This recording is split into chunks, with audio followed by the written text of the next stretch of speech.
back to the broadcast. Okay, so the question to you is, could you live on $1.50 a day?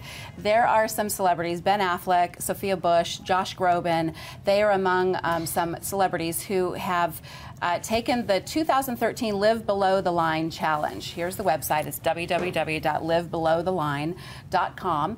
And the question is, and the challenge is, can you live on $1.50 a day? So I think it's an interesting conversation to have, though, because if you really think about it, what do you think you spend every day? Okay, but here's the deal. Are they going home to their, like, $1 million houses that have Whole Foods all stocked in the refrigerator and nannies, and then like everything that's and they're like amazing designer clothing, and then everything else on top of that is only so like then they can do all that and have all those things, but then they can't have a $4 cup of coffee from Starbucks, and they can't go out to dinner. Yes.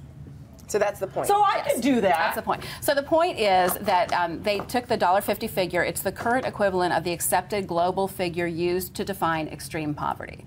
So I think it's really more of a message that they're sending. Here's the thing. It is one thing for 5 days or a week to live on that. But the psychology is they know that at the end of the 7 days, they get to go back to the Bentleys and the Rolls Royces and all that. Yeah. It is a whole different thing when this is your future forever in your mind, that this is the most you'll ever get. You know, and so I think this looks real cute. But I don't think this, I mean, I don't know. I think we've all been there. I mean, I've been in places in my life where I'm like digging for change in my car seat to put gas in the car. Or the ATM, and you go up there and nothing comes out. And nothing comes out, or your card gets declined. I mean, we've all been in bad places, and I think that it's, I think it's a good thing to remind yourselves of. It's kind of like I did the Walk for Water on Sunday, and it was to show how far women in third world countries have to walk for water every day, and it was 4.2 miles. They walk and then they carry the water back, and they do that every day. And although, yeah, sure, you know, I get to go home to my nice, comfortable home and my nice, comfortable car, but it did make me think, and it made me be not only grateful for what I have, but also thoughtful about those who don't. And it's important for us to use our platforms, because a lot of times we don't use our platforms for good causes like this. So, like Susie, you have a great point. Yeah, they're going to go back to their very comfortable living, but I think they're just taking a moment to bring attention by using their names, their platforms, to show kind of what the needs are around the world. But here's the deal. There are a lot of people in this country that openly, willingly choose to leave the comforts of this country and go work in poverty third world countries doing missionary work, Doctors Without Borders, all these people that do this. Absolutely. And those are the people we need to showcase, because they really do give up. Right.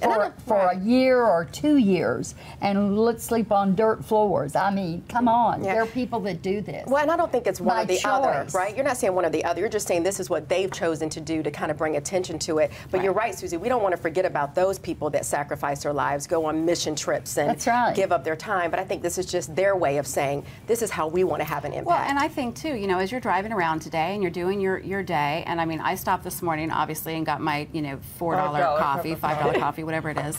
And, you know, if you're taking the kids for lunch, you go through a drive-through. I mean, we have these modern conveniences, and we spend money on things that other people are, you know. Well, and I've done that, I think, recently, like not recently, but there have been times in my life that I look at like my checking account, and I'm like, I'm spending $50 on dinner 4 nights a week. Like, I'm going and spending all this money that it's like it's so ridiculous when I have a fridge full of food and I have a coffee maker at home. Like today I brought my coffee, and basically because I was so sick that I didn't want to go to Starbucks. But I've done that for weeks at a time where I'm like, I'm going to take out $50. I'm going to have a full refrigerator. I'm going to have a coffee maker. I'm going to have everything I need to eat for a week. I'm going to have clothes. I've got my toiletries. And then I'm going to pull out $50 and see if I can just spend $50 cash for the week. And when it's out, it's out. If that means you can't go out with your girlfriends on Saturday night, then that means you can't go out with your girlfriends on Saturday night. That's really good. And living by like the cash, and I still do that. I still pull out cash at the beginning of every week, and I'm like, well, when it's done, it's done. And if that means I can't go to Fireside Pies, then I can't go to Fireside Pies. I do the same thing, and I only operate with a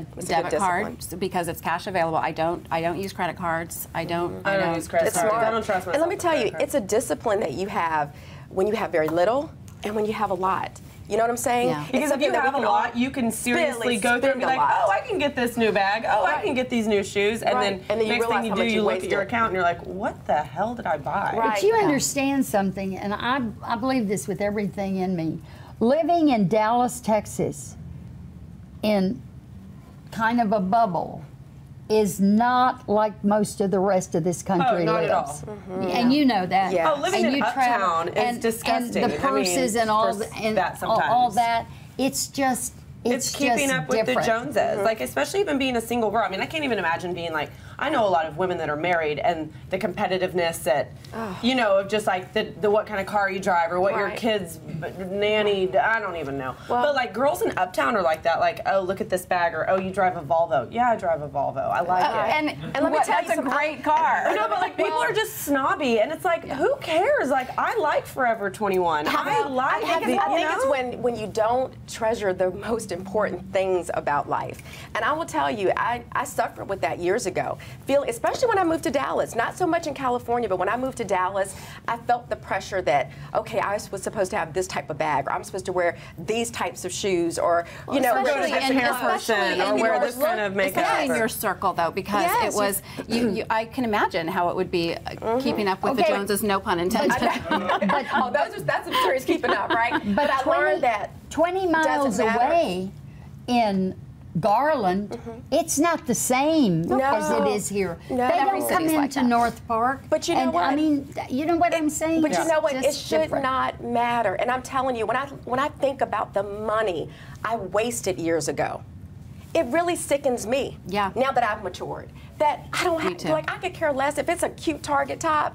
I'm putting it on. Yeah. But if I see a great pair of shoes that are at maybe a more expensive boutique, maybe I'll buy them if it's in my budget. Yeah. But I don't feel that sense of having to compete anymore. But that's come through maturity. That is and one of the realizing things- it doesn't Right, and you matter. do budget, don't so you? many Because girls that are is one of just the- they have to. And people Even don't, with our kids. people I don't mean- expect that of you. Oh, No, I wouldn't Fair enough to think, say I that. would- They don't now expect my, that of you. My take when I found out you were going to be on this show, I said, well, she's, they said you do big charity work, you do all this. So I had this image in my head of this really beautiful woman who just had it all. I would never have thought you budgeted. I just would never have thought that. Absolutely. So good girl. Good No, girl. absolutely. Because we learned quickly that you play in the NFL for a certain number of years, and those dollars flow in.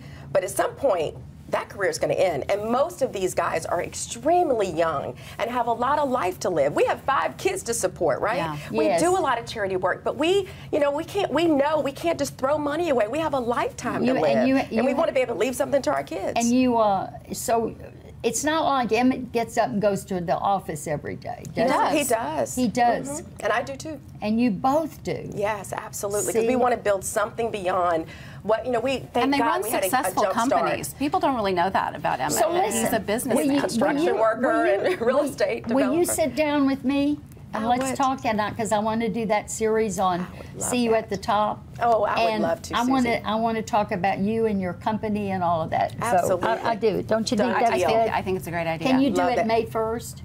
Yes. Okay. For you, Way to Susie, nail her anything. down. Because I got a cameraman May 1st. We got John on the first. Yeah, we do. We got John. Okay. Okay.